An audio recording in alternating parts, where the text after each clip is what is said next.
Bugungi mavzu amaliy mashg'ulotlar materiallarini mavzu bo'yicha adabiyotlar va uslubiy ko'rsatmalardan foydalanib o'zlashtirish masalasidir. Ushbu mavzu axborot himoyalashning dasturiy va apparat vositalari faniga tegishli bo'lib, unda nazariy bilimlarni amaliyot bilan bog'lash jarayoni batafsil tushuntiriladi.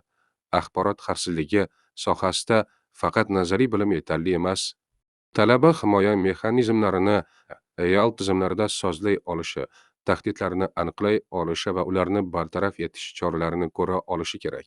Shu sababli amaliy mashg'ulotlar mazkur fanning eng muhim qismi hisoblanadi.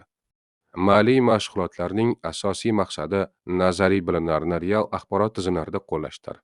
Bunda talaba dasturiy va apparat darajadagi himoya vositalarini o'rnatish, sozlash va sinovdan o'tkazishni o'rganadi.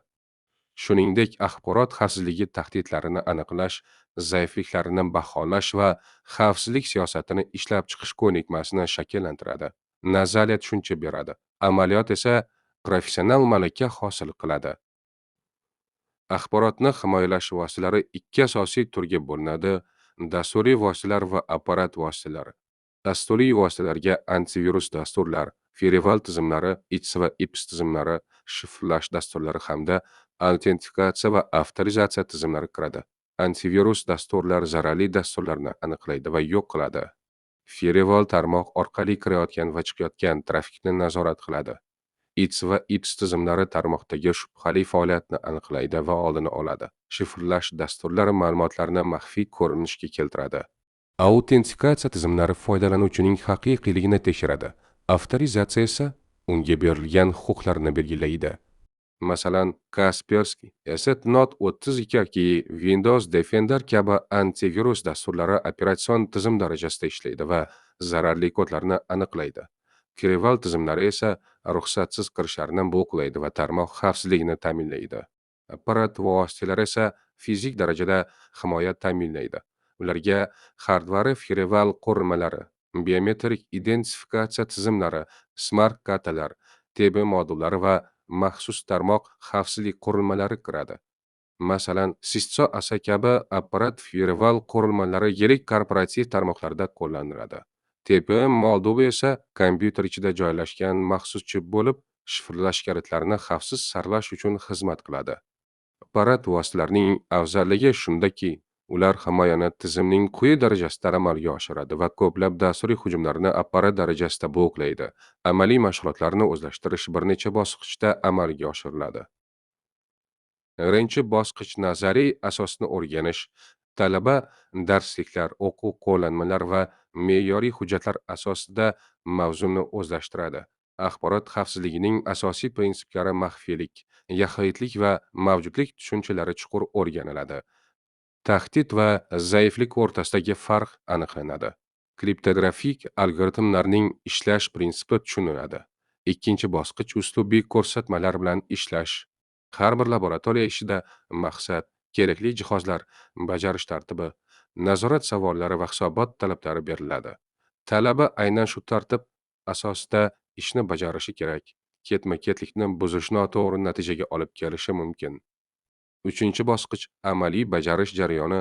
Bu bosqichda talaba operatsion tizimda foydalanuvchi huquqlarini sozlaydi, firewall qoidalarini yaratadi, diskni shifrlaydi, kuchli parol siyosatini joriy qiladi va tarmoq trafigini kuzatadi.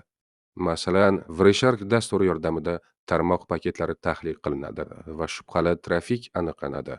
Bu jarayon tarmoq xavfsizligini tushunishda muhim ahamiyatga ega. To'rtinchi bosqich natijani tahlil qilish.